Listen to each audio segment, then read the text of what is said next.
The train barely paused, just long enough for the dust to settle, boots to echo against the frost-stiffened planks, and a crumpled paper ticket to crease tighter beneath a rough, weathered hand. She stepped down without waiting for help. No one moved to take her bag.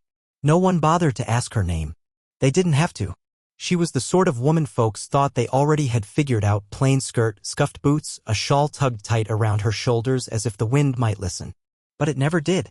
Her hands told the whole story before she ever opened her mouth, knuckles split, nail beds bruised, fingers built not for gentleness but for heft. Hands that had done the heavy lifting others had walked away from.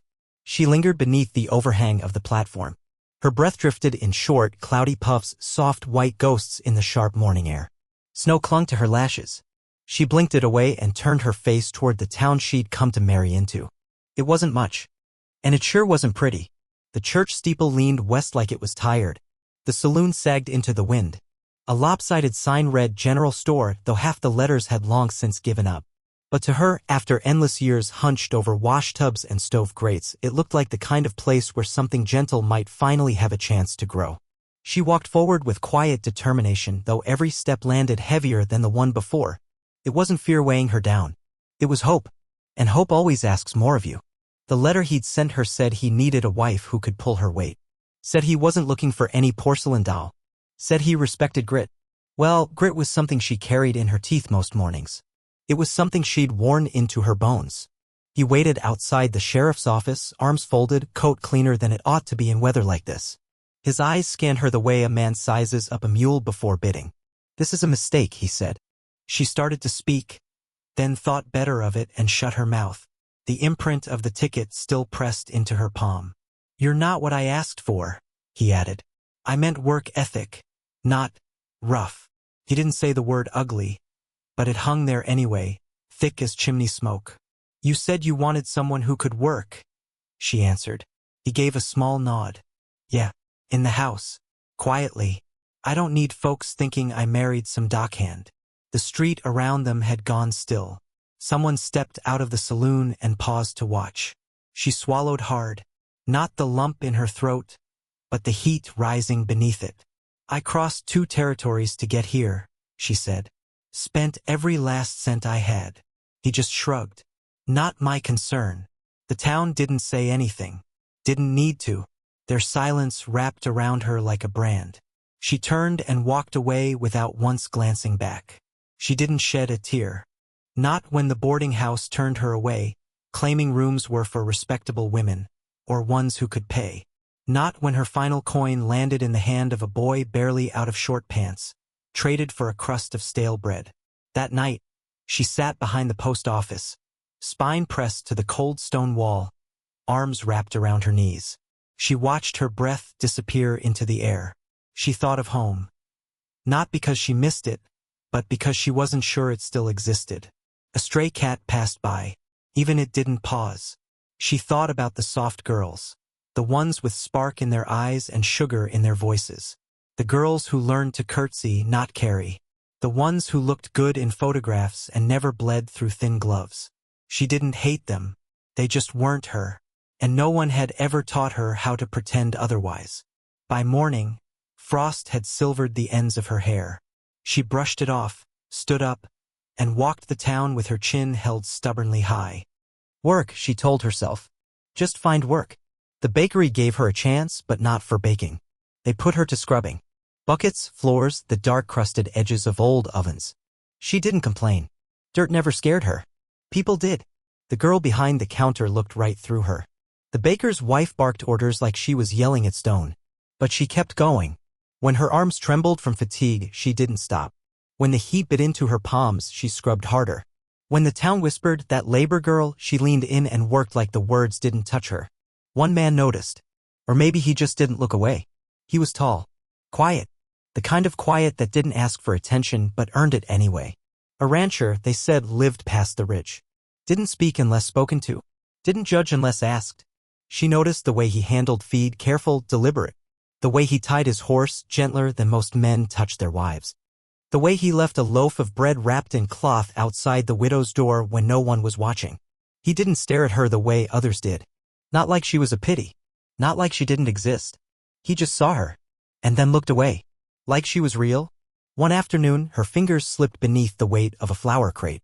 The whole thing toppled, white dust bursting across the floor like smoke. The baker's wife cursed. The girl at the counter laughed behind her hand. Before she could collect her breath, let alone her shame, he was there. The rancher. He didn't speak. Didn't scold. He just knelt, lifted one sack, then another, and helped her put the weight back where it belonged. When they were done, he gave a nod, tipped his hat, and walked away without a word. She didn't thank him. Not because she didn't want to, but because whatever swelled in her throat was far too big for words. That night, she sat by lantern light and stitched up the only pair of stockings she had. The thread snapped twice before it held. Her hands ached. But for once, the ache didn't feel empty. In the weeks that followed, their lives kept overlapping, like paths blown slightly off course by the wind. At the well, he handed her the ladle first without a word. At the store, he quietly stepped aside so she could go ahead. At church, he sat 3 pews behind, close enough to notice, far enough not to spark whispers. She never asked his name, and he never asked for hers. Still, something between them kept closing the distance. And the town? Of course, they saw it. They always do. She's sinking her claws into him, the baker's wife said under her breath. She'll snag him, just wait, the girl at the counter replied. She's no bride. She's meant for labor, not lace. The words struck sharp, cold as a slap of winter air. But she didn't cry. Not until the day her knees gave out in the kitchen and the whole world tilted to black. She came to on the porch, chilled air biting her cheeks, a coat draped over her shoulders. And the rancher sitting beside her like he'd been carved from stillness. He didn't look shaken. Just steady. Solid. You fainted, he said, gaze fixed on the horizon. Could have split your head open. She nodded. Her throat felt raw and dry. There's water, he said gently. I'll walk you back when you're ready. She tried to speak, to thank him, but the words tangled and frayed before they reached her mouth. So she just nodded again. And when he rose and reached out his hand, she took it without hesitation. His grip was firm. Dry. Calloused, yes, but not like hers. His hand felt like something she hadn't held in a long time. Safety. The town's whispering grew louder after that. Said she had him under a spell. Said a woman like her ought to remember her place. She heard every syllable. But for the first time, she didn't bow beneath the weight of them. Because one man had seen her and not looked away. And sometimes that's all it takes for a woman to start believing she's still here. Still worth something. The next morning, she went back to the bakery like nothing had changed. She stood a little straighter. Fixed the squeaky oven hinge before anyone pointed it out. And when she swept the front stoop, she spotted something nestled beside the steps. A small bundle of wintergreen, tied with twine. No note. Just a quiet offering. Simple. Wordless. But louder than any praise she'd ever known. And for the first time in what felt like forever, she smiled, just a small, almost invisible curve of her lips. But it was enough. Enough to believe that maybe, just maybe, the frost would loosen someday. That year, the snow came early.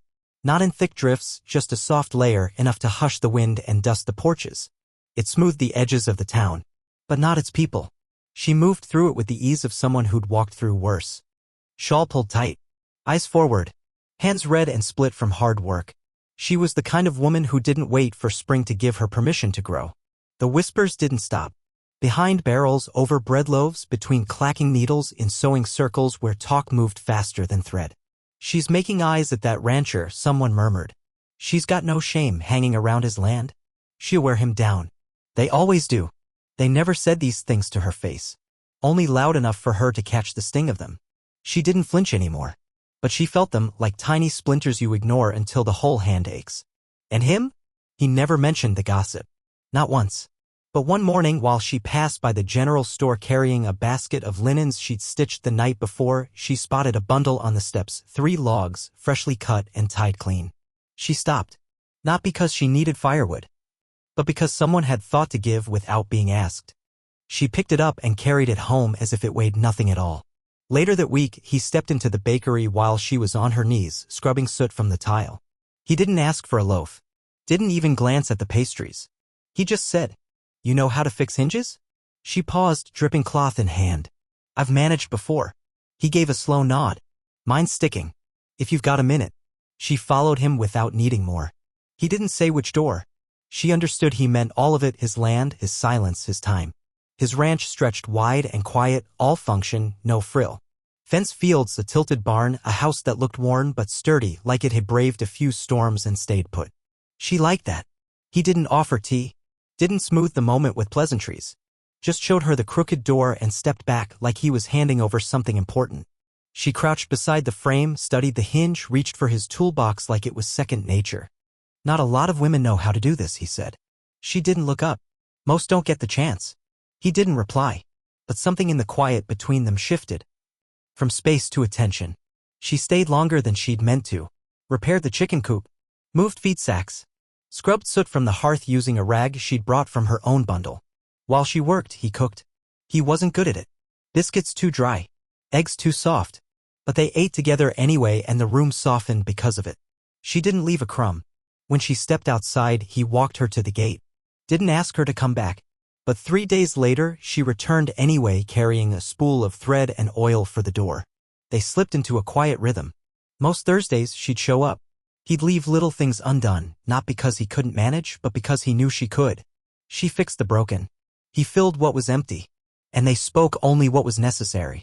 But in that, they said more than most. And little by little, without either of them calling it what it was, they started building something between them. It wasn't love, not yet. But it was something steady. Something quieter. It was respect. One day, she found a pair of gloves folded neatly on the table where she worked. They weren't new, worn at the fingertips, patched carefully along the seams, extra fabric added where the palms had thinned. There was no note. No explanation. She turned around and saw him standing in the doorway, hat in hand. Noticed yours were wearing thin, he said. Figured maybe someone ought to look after your hands for a change. She opened her mouth to speak. Stopped. Tried again, still nothing that felt right came out. I don't know what to say, she managed. Then don't, he told her, gentle as ever. So she said nothing at all. Just slipped them on. And after that, her hands didn't hurt quite so much. When the winter dance came around, the town gathered like it always did. Not because they loved it, but because it was tradition, something to fill the silence between the cold. She hadn't planned on going. She danced once, years back, in a mill town where the music was drowned out by whistles and stares. Since then, her body had become a thing for work, not for grace, not for gliding across wooden floors. But that morning, he knocked on her door, a small parcel wrapped in brown paper resting in his hands. It's not a dress, he said quickly, almost shy. Just a ribbon. For your hair. Thought maybe it'd be nice to wear something that wasn't earned. She looked at it like it might come undone in her fingers. Like it might mean too much. You don't have to come, he added. But if you do, I'd be glad. She didn't give him an answer. But that night, she stepped out into the snow and walked to the church hall. Head high. Shoulders back. Same old skirt. Same worn boots. But the ribbon, delicate, pale blue, was tied in her hair. When she entered the hall, the room stilled. Not because she caused a scene, but because she wasn't someone they expected to show up at all. The girls in satin turned to whisper. The preacher's wife narrowed her eyes. But he crossed the room, calm and steady, and held out his hand without a flicker of doubt. She took it with both of hers. They weren't good dancers. Their steps were slow, a little unsure. But they moved together, one quiet sway at a time. She didn't smile. Not quite. But her eyes stopped scanning for the exit. They only danced once. And yet it felt like something more. Not a claim of ownership. But something truer than that. Recognition. Afterward, she stepped out into the cold, standing on the back steps, breath curling into the air like smoke from a chimney. He found her there, a coat slung over his arm. You were brave, he said. She shook her head. I wasn't brave, she whispered. I was just tired of feeling ashamed. He nodded as if he knew exactly what she meant. And maybe he did. Thank you, she said quietly. For what? For seeing me. And right then he looked at her again. Really looked. And in the stillness of the falling snow, something in her chest finally eased. That night, she walked home slowly. Gloves tucked in one pocket, ribbon in the other. But the ache she carried this time wasn't from tired muscles or scraped knuckles. It was something gentler. It was longing. By morning, the town was louder. She danced with him like she owned the place. Did you see her hair? She looked like a child playing pretend. She's clawing her way into something that isn't hers. She heard it all. Didn't answer. But that evening, she stayed home. Didn't go back to the ranch. Didn't fix the door hinge that had started sticking again. Didn't top off the oil can or drop off fresh bread. Instead, she sat quietly, mended her apron, braided her hair, and told herself it didn't matter. The next day, he showed up at her door. No hat in hand. No package. Just stood there in the cold like the wind didn't bother him one bit. You doing all right? He asked. She gave a small nod. You didn't come. No. He looked at her. then down at the ground. I didn't mean to stir anything up. You didn't. They talk, he said simply. They always have. He paused, then stepped in just a little closer. I don't care what they say. She looked up at him. I'm not after soft hands, he said. I want the kind that hold steady. Are you sure? She asked, her voice barely more than a breath. He didn't hesitate. Never been more. He didn't reach for her. Didn't press. But when he turned to go, she closed the door gently behind him, and for the first time didn't feel like she had to disappear afterward. But after he left, she gently shut the door and rested her back against it. And in that still moment, for the first time in what felt like forever, she didn't feel the urge to vanish. She felt seen, wanted, not like some reward, not from pity, but as herself, exactly as she was. That night, she lit a candle and set it on the windowsill. She had no idea if he'd notice it glowing through the dark. But that didn't matter. She didn't light it for him. She lit it for the girl who once hauled firewood with numb fingers, and for the woman who had learned, one scar at a time, what it meant to carry her own value. She started showing up after that, no invitation, no schedule. Not every day, not always with a reason, but often enough that his porch began to feel like a place suspended between past and possibility. A threshold she hadn't named yet, but couldn't stay away from. Once, she brought a folded cloth. Another time, a small jar of lard, just enough to bake a few biscuits. He never asked her purpose. She never gave one. Some mornings, she chopped kindling like she belonged there. On others, she patched worn-out feed sacks or scraped the frost off the windows until the glass blinked clean. Her hands still bore the old story, calloused, cracked, shaped by years of labor. But something had shifted in her posture. Her shoulders no longer braced for rejection. The ranch seemed to notice, too. It held a kind of breath around her presence. He didn't try to fill the silence between them. Didn't mask moments with charm or cleverness. His quiet had a way of making space. Space that felt like permission. He listened fully. And when he fixed things, he did it with patience, never pressing, never pushing the pace of what was healing. And she began to bloom. Not all at once. Not like sudden wildflowers bursting into spring, but like something slow and steady, buried deep, still holding warmth beneath snow. One morning, he handed her a small tin box. Inside, buttons, a few needles, some scraps of wool, and a note written in a slanted hand that had taken its time. Figured you might want your own. She ran her fingers over the metal lid like it might disappear. Swallowed the tight lump that climbed up her throat before it could reach her eyes. I've never had one, she said quietly. Well, he replied, you do now. There were no speeches. No strings tied to the gesture. No hints at futures or labels. Just trust grown in the smallest of ways. A warm mug placed near the fire where she sat. A shirt left out because he knew she'd mend it. His coat hanging beside hers like it had always belonged there. One evening, while clouds were piling on the horizon, he spoke of his land. Not about what it was worth or how many acres he owned, but about what it had been through. Flood hit the east fence once, he said, eyes watching the sky. Lost a calf that year. Almost lost myself, too. She didn't ask him to go further. She knew some losses didn't need fixing. They just needed room. She started humming again after that, just softly, under her breath, while tightening the latch on the barn door, or kneading dough, or walking the long path back to town. It wasn't any song someone else might recognize, but it meant she was still standing, still trying, still hers. One chilly evening, he came home to find her in the garden, bare hands gripping a rusted spade, frost clinging to the hem of her skirt. She was turning the earth with slow, careful movements, eyes narrowed in thought. You won't grow much this time of year, he said gently. She didn't look up. I'm not planting anything, she replied. I just want the ground to know I haven't forgotten it. He watched her for a while, quiet and still. I don't think it'll forget you either. The town kept whispering, of course. That part hadn't changed. But the tone had. Less bite, more curiosity. She's still around, someone said one day. She never left, another replied. She's not proper, a third muttered. But even that no longer carried weight, because she wasn't shrinking anymore, wasn't tucking herself beneath their approval. She was becoming someone who stood taller than their judgment. She brought bread one Sunday morning. It was lopsided, the crust a bit too thick. She apologized for it, but he didn't flinch. He ate every last bite, slow and appreciative. The next time she brought a jar of apple jam. It was more tart than sweet, but the color made her smile anyway. "I didn't know you cooked," he said with surprise. "I didn't know I could," she answered honestly. In the early days of spring, he handed her a small cloth pouch. His thumb rubbed the seam like he wasn't sure how it would be received. "Not much," he said, "but they're yours if you want 'em." She held it gently, feeling the weight of what was inside. "What are they?" she asked. "Snapdragons," he said. "Used to be my ma's favorite." "I've never grown flowers," she murmured. He looked at her, soft but certain. "Well," he said, "you're growing something now." She didn't say anything after that, just closed her fingers around the seeds and held them a second longer than necessary. He tilted his head slightly. "You're tending something now," he said gently.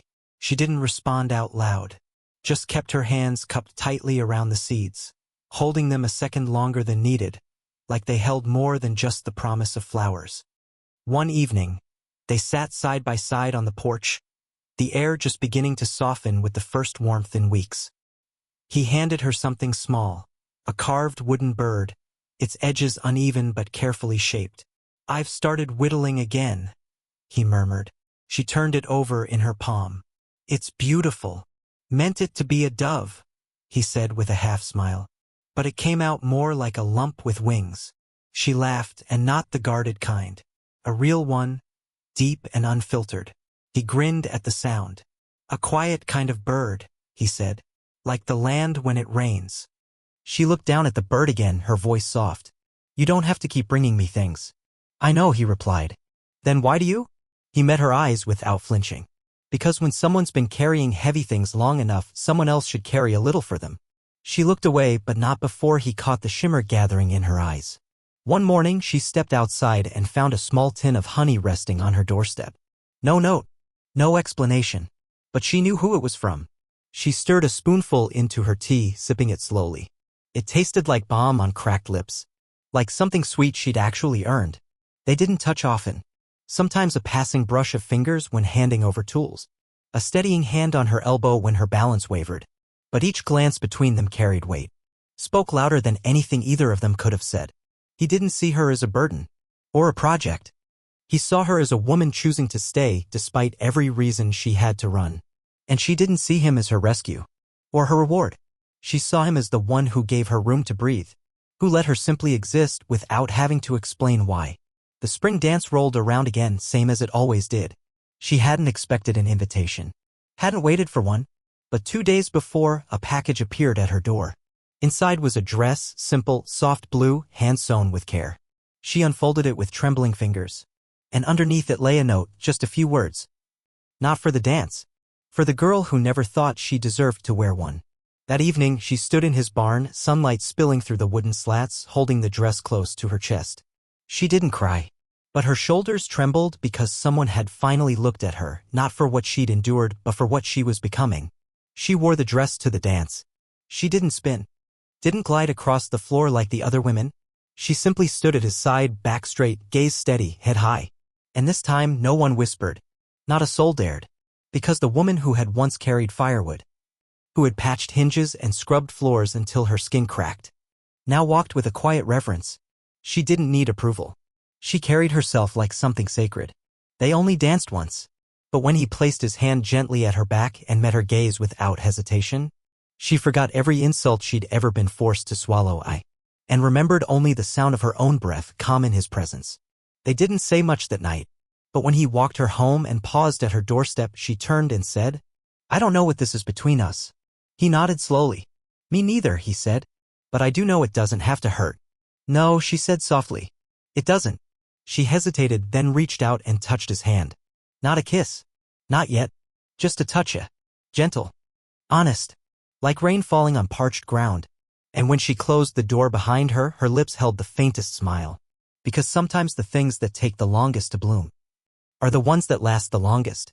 And sometimes the same hands that once split logs were always meant to carry something gentler. Then came the day they rode into town. Dust on their boots, sharpness in their words. 2 men and a woman dressed too fine for this place. Their clothes too pressed, their faces too smooth for this kind of soil. But the woman, older now, hardened by bitterness, had the same shape to her mouth. That's how she recognized her. Her sister. Or the ghost of who her sister used to be. Standing beside her was the man who had sent her away at the train station. The one who had weighed her with his eyes and found her lacking. The one who'd called her too rough, too unworthy, too much. "I heard you've been squatting out here," he said, loud enough for the folks near the general store to turn and listen. "Didn't figure you'd stick to this place like a weed." She didn't speak, just folded her arms across her stomach and lifted her chin. The woman beside him gave a cold, brittle smile. "You made a fool of yourself. You're not his wife. You're not even his help. You're nothing. We've come to take you home." Still, she said nothing. But something inside her drew tight. Not with fear, but with defiance. That afternoon, the rancher walked down from the hill. Slow, like always. Hands marked with sawdust. Eyes steady, not soft, but unwavering. He didn't waste words on the strangers. He simply walked up beside her. Close enough that his shoulder touched hers. Close enough to make it clear. He stood with her. Her sister curled her lip into a sneer. "Oh, I get it now. Playing house with a stray," she scoffed. "Thought you had better judgment than this." The suitor chuckled under his breath. But the rancher didn't laugh. Didn't even blink. He looked them both over, slow, calm, deliberate, and finally said, "She's not a stray. She's stronger than anyone I've ever known. And this house? It's hers too, if that's what she wants." His voice wasn't raised, but the words cracked through the afternoon air like a dry branch snapping clean in a storm. Her sister flushed crimson. "You can't keep her," she started. "I'm not something to be kept," the woman said quietly, her voice cutting clean through the air. "And I'm not going anywhere with you." "You belong to your family," her sister snapped. She met her sister's glare without flinching. "Family doesn't mean what it used to," she replied. "Not anymore." By sundown, the whole town had heard. That's how small towns work. Word spreads like brush fire on dry grass. And once again, they watched her. Just like they had the day she stepped off the train. But this time, she didn't shrink. She stood firm in her work-worn skirt, sleeves pushed up, wind-tossed hair falling free. Her hands didn't hide their calluses anymore. They carried everything she'd lived through. The suitor's voice rose above the murmurs. "This is outrageous. She was promised. Paid for. Her father took my coin." The rancher stepped forward, calm but solid. "She's not a transaction," he said. "She's not for sale." "Then return what was paid," the suitor barked. But before the rancher could respond, she moved ahead and answered for herself. "I'll pay it," she said, steady as ever. The suitor let out a mocking laugh. "With what?" "Flour dust and laundry water." She didn't flinch. Instead, she reached into the folds of her shawl and pulled out the small tin box. The one he had given her. The one filled with the pieces of her effort. She opened it slowly, deliberately. Inside, a cloth pouch sat nestled against bits of thread and wool coins she had earned with her own hands. From every floor scrubbed raw, every shirt mended at midnight, every loaf of bread sold in silence when no one thought her worth more than her labor. She poured the coins into her palm. "Here," she said. "This is what I'm worth to you, right?" A handful of metal, silence, dust, and she let them fall, clinking hard into the dirt at his feet. Then she turned her back. He didn't try to stop her, and neither did the crowd, because some truths speak loud enough that no defense is needed, and she had spoken hers. That night, she didn't return to the ranch. She walked past the fence, past the fields that had started turning green, into the woods, where the air felt cleaner and no one's opinions followed. She stood there among the trees, letting her breath return to her slowly. She stayed until the trembling eased, until she remembered that real strength isn't always in standing tall. Sometimes, it's in staying upright when your knees want to fold. The next morning, a quiet knock echoed at her door. When she opened it, the rancher stood there, a small wooden box cradled in his hands. He didn't offer it right away, just looked at her like he didn't see someone broken. Just someone weathered by a life that hadn't been gentle. "I've got something to show you," he said simply. "I've been fixing up the old place." He led her down a narrow trail she hadn't noticed before. At the end of it sat a cabin. Not new, but clean. Cared for. The porch boards had been replaced. Smoke curled from the stovepipe. The floor inside had been swept. He opened the door and stepped aside. Inside, there was a table with 2 chairs. A shelf where her gloves already rested. A space for her tin box. And a folded blue ribbon placed with quiet intention. He didn't say anything. He didn't have to. Because everything he'd done was already speaking for him. "This is yours. If you want it. If you choose it." She turned slowly, eyes glistening, hands trembling with something deeper than uncertainty. I'm not looking to be rescued, she said. You weren't, he replied. You stood on your own. I just built a place for you to come home to if that's what you want. She gave a small nod, then stepped inside. And this time she stayed. Later that week, she returned to the general store, bought nails, a spool of blue thread, a bolt of soft, good fabric paid for with her own hard-earned coins. The girl behind the counter blinked at the purchase. You making a dress? She asked, curious. No, she said, a soft smile curving her lips. It's a curtain. Felt like it was time that window had something beautiful. In the weeks that followed, no one dared call her names. They didn't crown her with praise either, no saint, no lady. She was simply herself. The woman who once hauled firewood through frost. The one who planted seeds in frozen soil believing something might still grow. The woman who had been chosen, not taken. One bright spring morning, she hung the blue curtain up in the window. Light filtered through its folds like water catching sun. The house smelled like bread and soil and cedarwood. He came in from the fields, boots caked with mud, eyes carrying quiet warmth. She poured 2 cups of coffee and placed them on the table. Their hands brushed as they reached. And then, slow, sure, she took his hand in hers. Not out of gratitude. Not needing anything. Just to hold it. No words passed between them. Only warmth shared silently between 2 hands that had once only known labor. That evening, they sat close by the fire. The kind of quiet that didn't need filling stretched between them. She turned her head gently. What made you choose me? She asked. He didn't answer right away. Just shook his head with a quiet certainty. I didn't choose you, he said. She blinked. Then what was it? He reached out and tucked a loose strand of hair behind her ear, fingers steady. I recognized you. Her breath caught. Recognized what? My kind. And in that moment, just that one, she realized something she hadn't let herself believe before. She had never truly been alone. Outside, the wind rustled through the trees. Inside, she leaned her head against his shoulder and rested. Not out of exhaustion, but because now finally she could. She had never needed to be rescued. What she'd needed was for someone to look at her and see what she'd already done. How she had rescued herself. Maybe love doesn't always roar like thunder or burn like fire. Maybe sometimes love is simpler than that. A house with 2 coffee mugs. A coat hanging on the hook next to yours.